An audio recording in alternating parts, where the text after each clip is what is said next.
दंगा करोगे तो खानदानी पूरी प्रॉपर्टी भी जाएगी, कहीं भीख भी नहीं मिलेगी। उत्तर प्रदेश में तो हमने बुलडोजर से रौंद रौंद करके इन माफियाओं की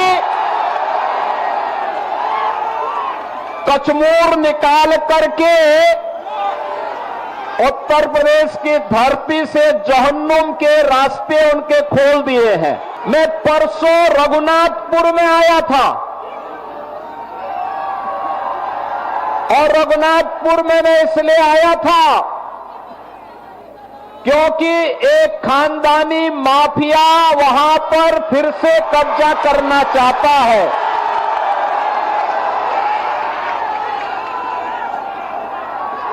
उत्तर प्रदेश में तो हमने बुलडोजर से रौंद रौंद करके इन माफियाओं की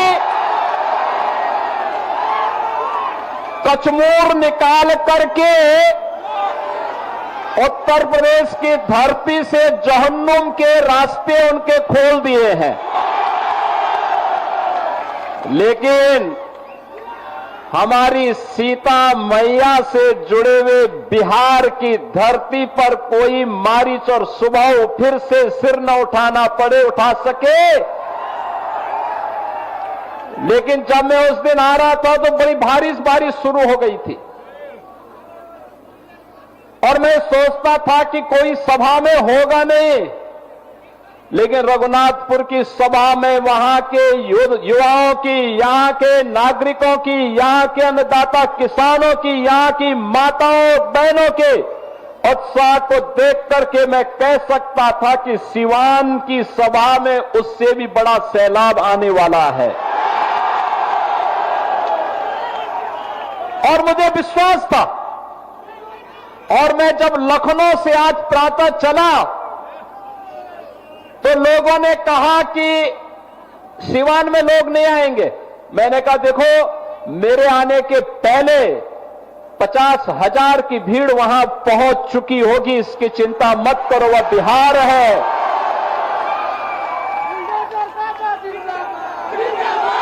एक छोटे मोटे आंधी तूफानों से कोई बिहार के वासियों से टकरा नहीं सकता है। बिहार का नौजवान देश और दुनिया के अंदर जहां कहीं गया है, उसकी बुद्धि, उसकी मेधा का लोहा सबने माना है। लेकिन अब समय आ गया है, समय आ गया है। पिछले 20 वर्ष में नीतीश बाबू के नेतृत्व में सुशासन की जो नींव मजबूत हुई है, उस पर बिहार की मेधा और बिहार की बुद्धि के बल पर एक सुदृढ़ भवन का निर्माण करना है जो विकसित बिहार के निर्माण में योगदान दे सके।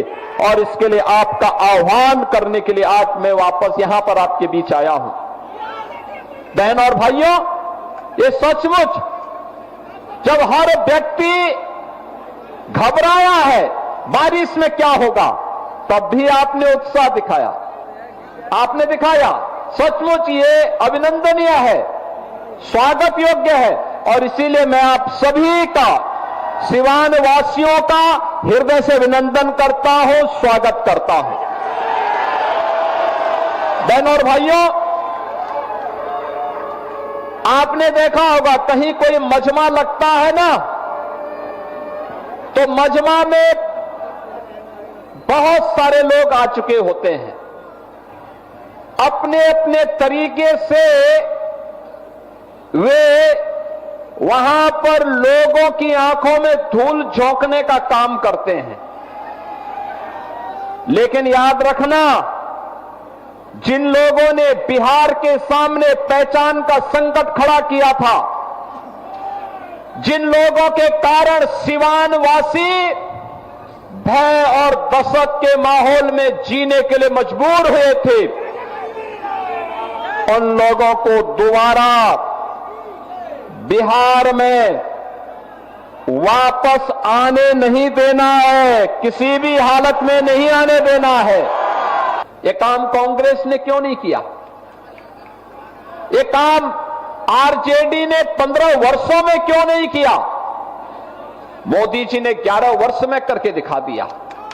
बहनों और भाइयों, आज जो ये लोग इंडी गठबंधन के रूप में आपके सामने आ रहे हैं, ये लोग विरासत को गाली देते हैं, विकास को बाधित करते हैं और गरीबों के कल्याण के लिए चल रही इन योजनाओं में फिर से डकैती डालने का और उसे हजम करने की रणनीति के तहत ये लोग सत्ता में काबिज होना चाहते हैं।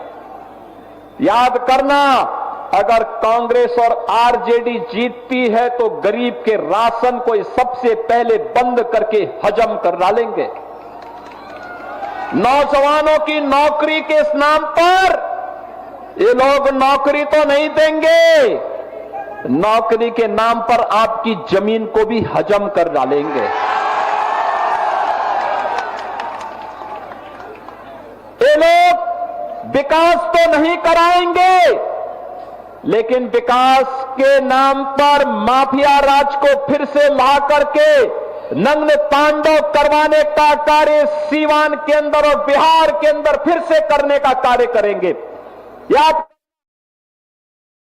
उत्तर प्रदेश के अंदर और पेशेवर अपराधी और माफिया समाजवादी पार्टी का शागिर्द है, ऐसे ही बिहार के अंदर भी हर पेशेवर माफिया और अपराधी आरजेडी और कांग्रेस का शागिर्द है। इनको पनपने नहीं देना है, कतई पनपने नहीं देना है, आगे नहीं बढ़ने देना है, क्योंकि आप इनको जब भी आगे बढ़ने का अवसर देंगे, बहनों और भाइयों, ये गरीब के हक पे डकैती डालेंगे।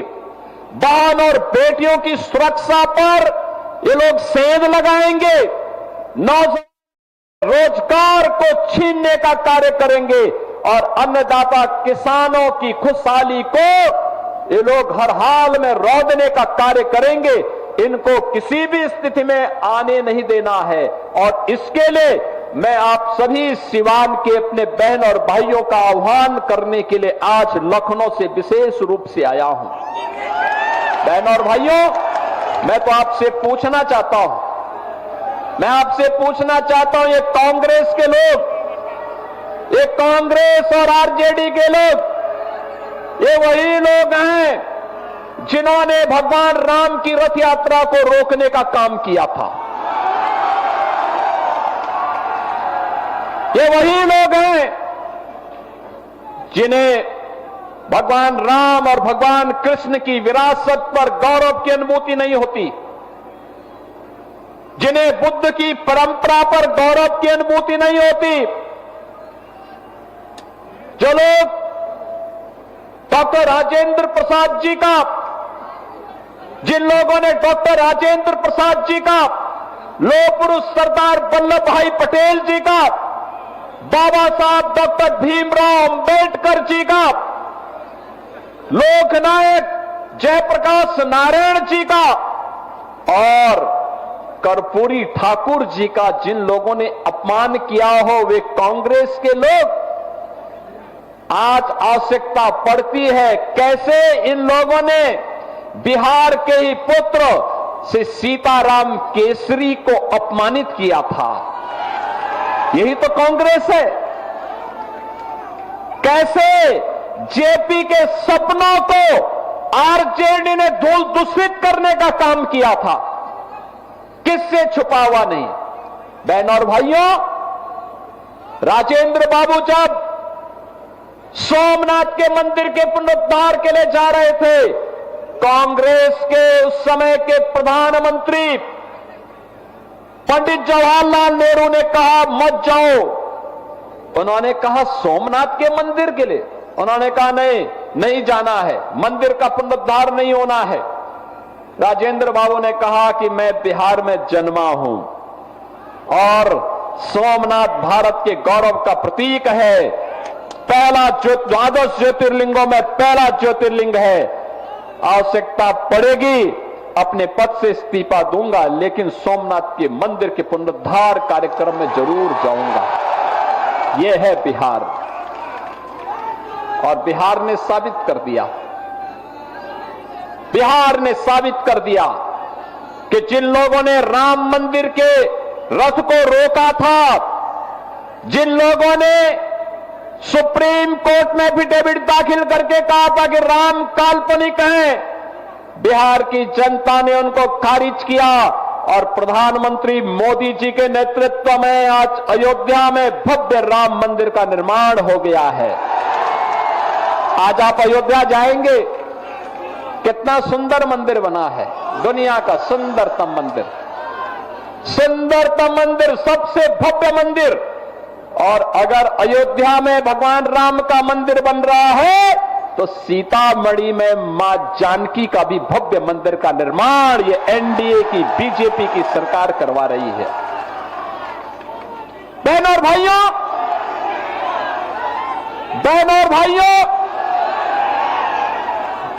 भगवान राम मां जानकी को लेकर के जिस मार्ग से अयोध्या गए थे, उस मार्ग को भी ये एनडीए की सरकार राम जानकी मार्ग के रूप में बना रही है। 6155 करोड़ रुपए दे दिए हैं, कार्य युद्ध स्तर पर चल रहा है। अब बिहार अपनी पहचान के लिए मोहताज नहीं है, एनडीए है, बोलता कम है, करके दिखाता है। ये झूठे वायदे नहीं करता, पहले करता है फिर बोलता है। हमने कहा था ना कि रामलला हम आएंगे, मंदिर वहीं बनाएंगे, हो गया ना। एनडीए ने कहा था ना यूपी में कि आएंगे, माफिया राज यूपी का समाप्त करेंगे, दंगे फसाद समाप्त करेंगे। बहनों और भाइयों, 8.5 वर्ष में एक भी दंगा नहीं हुआ। और अगर किसी ने दंगा करने का साहस किया तो उसको तो जेल के अंदर ठोसा ही, उनकी पूरी प्रॉपर्टी भी कब्जे में लेकर के गरीबों के आवास बना दिए गए। अब यूपी में दंगा नहीं, सब चंगा है। अब यूपी में दंगा नहीं कर सकता कोई। पर्व और त्योहार के पहले, दंगाई के पहले की उसको बता दिया जाता है कि भाई दंगा करोगे तो खानदानी पूरी प्रॉपर्टी भी जाएगी, कहीं भीख भी नहीं मिलेगी।